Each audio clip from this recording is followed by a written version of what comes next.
Araw nga pala ng Lunes ngayon mga bi, at lumabas na ako bandang 5:00 ng hapon.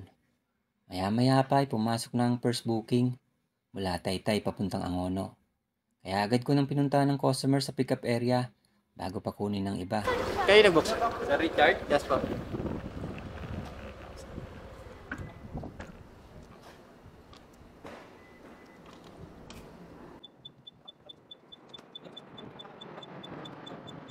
Bago nga pala kami umalis, tinanong ko nga pala si sir kung tama ang nakapin dahil Angono lang ang Hindi nakalagay. lumalabas dyan. Ang nakalagay lang sir, ang Honor Rizal eh. Wala mismo yung exact address eh.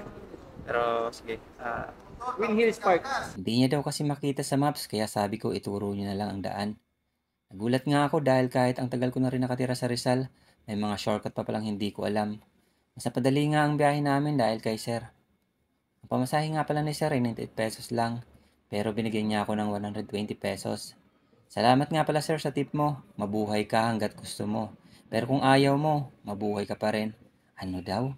Basta, mabuhay ka. Mula nga ang ono ay dahan-dahan akong gumapang pababa ng Taytay. Nako, patay. Karating muna ako ng lumang palengke bago pumasok ang second booking. Taytay to Taguig BGC nga pala ang magiging biyahe natin. Bago ko pa man may baba si sir ay nalobat na ang camera at hindi ko na napalitan ang baterya dahil tuloy-tuloy lang naman ang naging biyahe. Pumasok na ang third booking mula BGC. Bumiyahe tayo papuntang Pandakan, Maynila.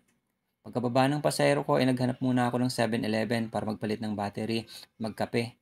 Kanina pa kasi nangangamoy yung tunapay, pangpahaba ng buhay. Na dapat ay merienda ko pero binaon ko na lang dahil busog pa naman ako nung umalis ng bahay. Pagkatapos ko magkape, maya-maya pa umalis na rin ako. Tuloy-tuloy na rin ang naging biyahe hanggang umabot tayo ng 12:00 ng hating gabi. Maya-maya pa ay nagpasya na rin akong umuwi dahil kailangan ko ng gumising ng maaga at ihahatid ko pa ang anak ko sa eskwela. Kaya hanggang dito na lang muna. Samahan niyo ulit ako sa susunod na biyahe ko.